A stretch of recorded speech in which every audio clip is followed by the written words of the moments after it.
জেলার সবচেয়ে বড় সরকারি অফিসার ডিএম মধুমিতা রায় এক সকালে সাধারণ পোশাক পরে একদম সাধারণ মানুষের মতো বাজারে গেলেন সবজি কিনতে। কোনো সরকারি আভিজাত্য বা দেহরক্ষী ছাড়া। তার মুখে ছিল সাদামাটা হাসি, হাঁটায় ছিল আত্মবিশ্বাস। কেউ ভাবতেও পারেনি এই সাধারণ পোশাক পরা মহিলা আসলে জেলার জেলা ম্যাজিস্ট্রেট। মধুমিতা থামলেন এক ঠেলাগাড়ির সামনে। সেখানে প্রায় ৩০ বছরের এক মহিলা সবজি বিক্রি করছিল। মধুমিতা হাসি মুখে তার কাছ থেকে সবজির দাম জিজ্ঞেস করছিলেন। ঠিক তখনই এক ছোট ছেলে দৌড়ে এসে মহিলাকে জড়িয়ে ধরে বলল, মা, আমাকে স্কুলে পৌঁছে দাও, অনেক দেরি হয়ে গেছে, না হলে স্যার বকবে। মহিলা বলল, বাবু একটু অপেক্ষা করো, এই আপুকে সবজি দিয়ে দিই, তারপর নিয়ে যাব। ছেলেটা জেদ করে বলল, না মা, এখনই চলো।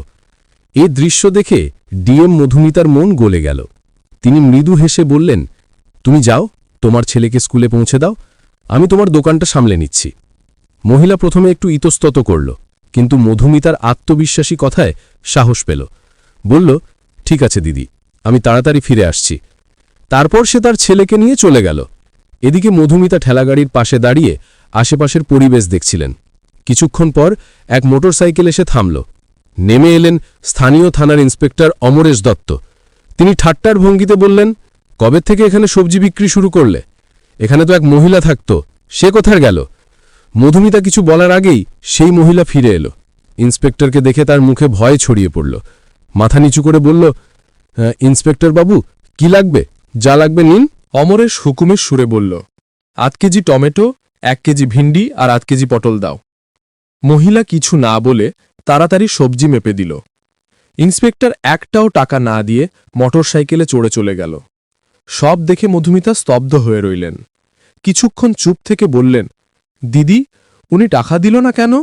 তুমি কিছু বললে না? মহিলার চোখে অসহায়তা ফুটে উঠল। ধীরে বলল, দিদি, আমি কি বলবো? উনি প্রতিদিন এমন করে যান। বললে রেগে গিয়ে বলেন, আমাকে টাকা চাইছো? এখনই তোমার ঠেলা তুলে নিয়ে যাব। আমি ভয় পাই। ঠেলা না থাকলে আমার সংসার কিভাবে চলবে? আমার বাচ্চারা কি খাবে? এই কথা শুনে মধুমিতার মুখের রং উড়ে গেল। তার ভেতরটা কেঁপে উঠল। ভাবলেন, যে পুলিশ আইন রক্ষা করে সেই আইন ভাঙছে।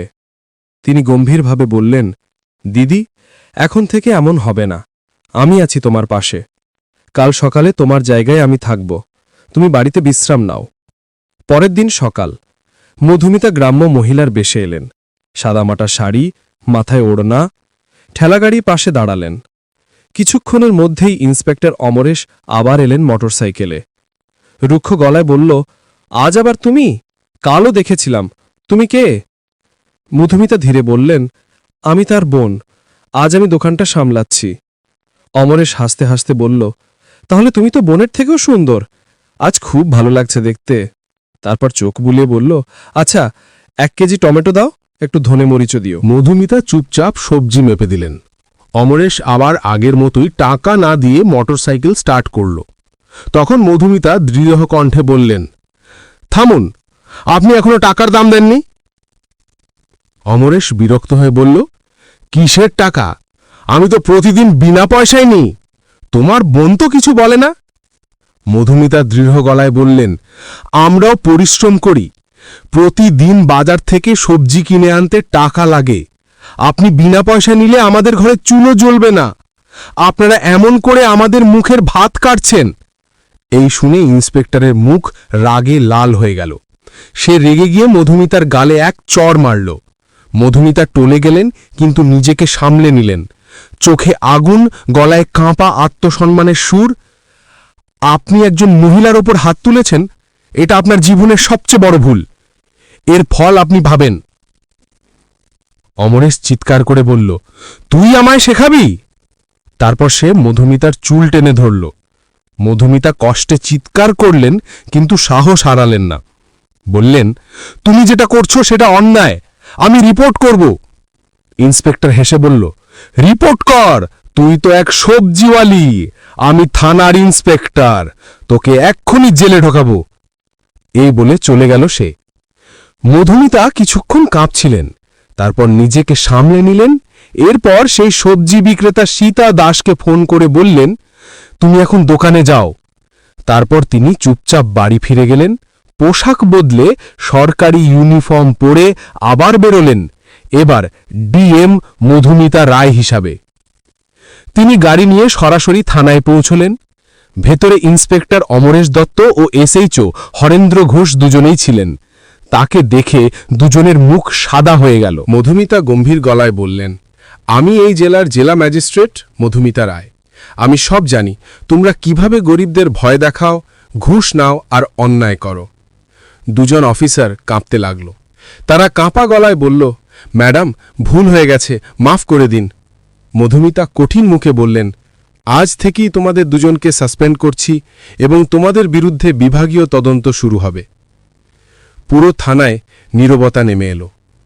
ডিএম মধুমিতা দৃঢ় কণ্ঠে বললেন, পুলিশের পোশাক ভয় দেখানোর জন্য নয়, মানুষের ভরসা দেওয়ার জন্য। এই ইউনিফর্মের সম্মান তখনই থাকবে যখন তার পরা মানুষ সম্মান দিতে শিখবে। সেই দিনটার পর থেকে পুরো থানার চিত্র পাল্টে গেল। আর কেউ ঘুষ নিত না, কেউ গরিবকে ভয় দেখাত না। প্রত্যেক অভিযোগকারীর কথা মনোযোগ দিয়ে শোনা হতো, বিনা পয়সায় রিপোর্ট লেখা হতো। আর সেই সবজি বিক্রেতা সীতা দাস, সে আবার হাসি মুখে তার ঠেলাগাড়ির পাশে বসত, কারণ এবার তার জীবনে কোনো ভয় ছিল না। এই গল্প আমাদের শেখায়, হিম্মত আর সততার চেয়ে বড় শক্তি পৃথিবীতে কিছু নেই। যে পদেই থাকুক না কেন, অন্যায় করলে তার ইউনিফর্ম নয়, তার কাজই তাকে চিনিয়ে দেয়। আর যখন সত্য কথা বলার মানুষ উঠে দাঁড়ায়, তখন পুরো সিস্টেমটাই বদলে যায়। গল্পটি ভালো লাগলে অবশ্যই একটা লাইক করবেন, আর গরিবের সাথে অন্যায় হওয়া সে নিজেদের কাছের মানুষের সাথে শেয়ার করবেন। অনেক ধন্যবাদ ভিডিওটি সম্পূর্ণ দেখার জন্য।